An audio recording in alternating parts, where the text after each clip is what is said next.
Hey everyone, we're the Violent Reality. I'm Casey Rain. I'm Kim Camellia. And welcome to This Week in Prince, episode 32. We don't have a song for this one, sorry. So the name of this episode, we've decided already, is going to be called Love for One Another. Yes. And the reason we're calling it that is because as we film this, the horrible terrorist attack happened in Manchester just last night after the Ariana Grande concert. Whole nation, whole world even, is in shock at this horrific event. And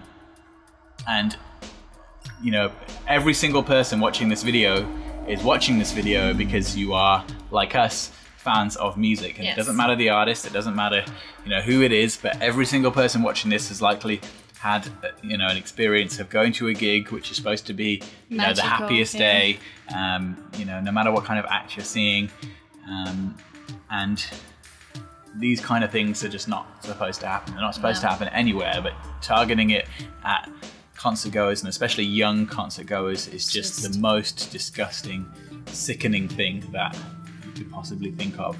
So we just want to say that all of our thoughts and love are going out to everybody in Manchester right now. Yeah, families and their loved ones, and as to everyone, just be extra nice to each other and just always be nice to each other, and do not let this hold you back from enjoying to go to a concert, because exactly, because that's what they want. Yeah, we cannot let people scare us in that kind of way, but I just feel so sad about it, because they were young kids, young children, our future.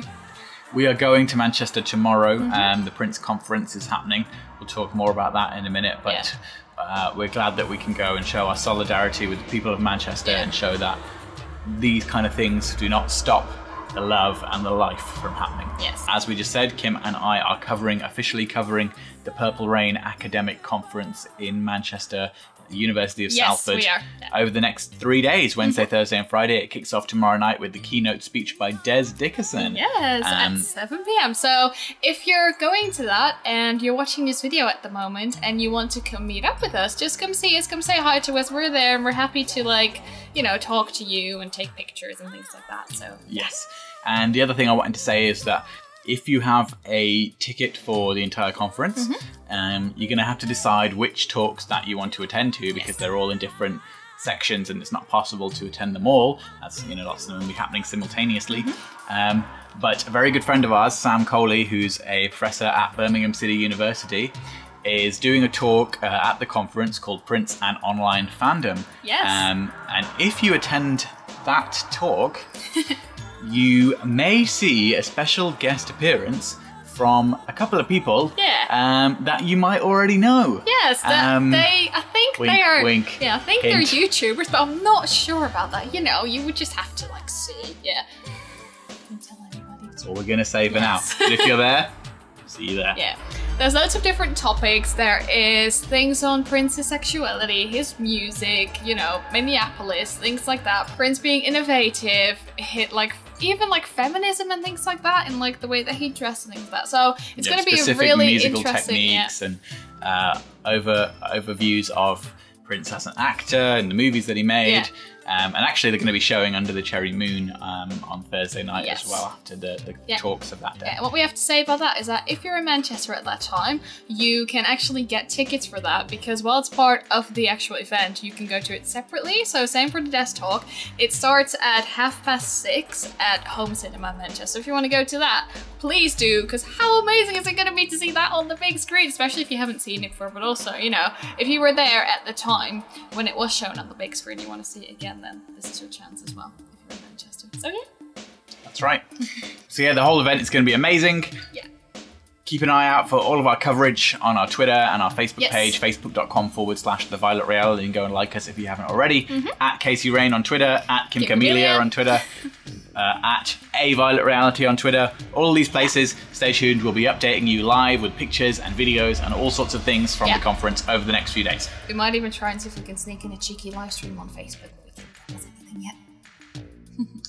All right, moving on to the next news of the week. So after a long drawn out court process that we've been updating you guys on over the last however many months, it has been official. It has been made official. The judge that is dealing with all the matters relating to Prince's estate has officially declared that Tyka and Prince's 5 half-siblings are officially now the heirs. Yes. So we're going to see how we move forward from here. Obviously, that doesn't change the fact that there is a lot of infighting and mess and things that need to be resolved between all of them and Comerica and all the other people involved, all the other players involved in this game. But that's just one milestone moving forward that has been reached. Yeah. Baseball team, the Minnesota Twins, are holding a special Prince Night on the 16th of June, and there is something cool going on there because the first 10,000 fans that are going to get there will receive a Purple Rain umbrella, and these people will also be asked to remain standing up because there's going to be a special moment during the celebration where they have to open up their umbrellas and it will become part of it. And they're also going to donate $10,000 to public schools in Minnesota for students that have an interest in music. And on that night, all the staff and the players will be wearing Prince-themed t-shirts. Awesome. Yeah. So the events last night in Manchester are not the only really sad and tragic thing that happened over the last week. Many of you probably know that Soundgarden singer Chris Cornell passed away after a show in Detroit in an apparent suicide. It was a big shock to all rock music fans, and it's just really, really sad and tragic. The reason that we mention this in this video is because there's a fantastic video circulating of Chris doing a really, really great cover of Nothing Compares to You. So yeah. For those of you who are Prince fans and may not be, grunge fans or Soundgarden fans, may not be too familiar with Chris's work, we're going to post the link to his Nothing Compares to You cover in the description, and you really should check it out. Because it's amazing. Singer Sheryl Crow recently talked about how Prince's passing influenced her new music, and how it influenced her to write her new song that's called Grow Up, that will be on her upcoming album. There was an article about this, and we'll link you to the article in the description below so that you can read about it and what she said. Yep. We really love Sheryl Crow. Yes. She's one of those few artists that actually worked with both Prince and with Michael Jackson. She was originally Michael Jackson's backing singer before she had a record deal of her own. Yeah. Of course, then she hit it big with Tuesday Night Music Club. All I Want to Do and all those great songs. And then later on she collaborated with Prince on Raven to the Joy Fantastic album. Yeah. Does Baby know? Baby knows. She does. Yep. So a little bit more court news. We touched on this before, that Universal were not happy with the deal that they had made with the Prince estate a few months ago, and were seeking to cancel that deal. That motion will be filed in the courts on May the 31st.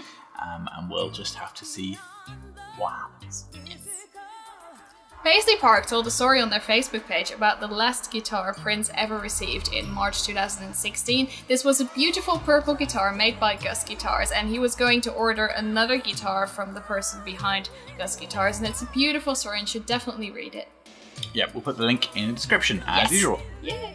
If you guys have ever seen the Ryde Dyvine special that Prince did, you might remember the bit where he's wearing the Phantom of the Opera style mask. And there's an interesting post by Stacia Lang on Facebook, who designed the outfit that he was wearing. And apparently the outfit was originally designed for Tommy Barbarella. Yes. Prince saw the sketch and was like, nope, I'm keeping that. Yeah. That's for me. So it's a really cool post. You should check that out. We're gonna link to that in the description below. You should definitely read it. I think the thing I like the best about the outfit is how big the sleeves are. They're like really fluttery butterfly sleeves, so they're amazing. But yeah. So we have a little update for you around the legal drama surrounding the Deliverance EP that recently came out. Yep, so the latest is that an injunction has been filed against Ian Boxall, barring them from publishing any Prince works until all of these disputes are resolved, and also barring them from using the trademark of the word Prince and the name Prince, which is obviously trademarked, to promote any releases that are already out there or that they had already talked about. So this is a full-on injunction stopping all that from happening. This dispute is still ongoing, and we'll see what happens. We'll see when it gets resolved, and of course we will update you as more news comes in on that. Yes, we will. we got something really cool in the mail this week. Yep, just to wrap up this episode for you, like we sometimes do with the new stuff that we've obtained. You might remember a few episodes ago or a while back we talked about Jim Walsh's book The Gold Experience, following Prince in the 90s, and we got it. Here it is. It's purple and gold. Woo! I'm about halfway through it, maybe a little bit more than halfway through it, and it's a really great read. Now, it's a little bit jarring when you first start reading it because it is not a book in the traditional sense, rather it is a collection of all the articles that Jim wrote about Prince in the 90s. So he wrote a lot of articles about Prince in the 90s. That was basically his job for a few years for the publication that he worked for, or a big part of his job. And so this is a chronological collection of all the articles that he wrote about Prince. If the name seems familiar to you, Jim Walsh, and the title, you probably might know that actually Jim also wrote the liner notes for The Gold Experience. Yes, he did. Prince had seen the articles that Jim had been writing and called him to write those liner notes, which are fantastic. Yes. The whole book is fantastic. Definitely check it out. Yeah, The Gold Experience. And that about wraps up episode 32 of This Week in Prince. We're off to the conference tomorrow for 3 days. It's going to be fantastic. Yeah, so we're really looking forward to it. Keep your eyes, ears, and everything else out for us in our tweets and our, little reports on Facebook, because we will be spamming you with loads and loads and loads and loads of updates about the event, because it's going to be awesome. Exactly. All right, and that wraps it up. I'm Casey Rain. I'm Kim Camellia. And this has been This Week in Prince episode 32 with a Violet Reality. Catch you next week. Time. Bye-bye. Bye.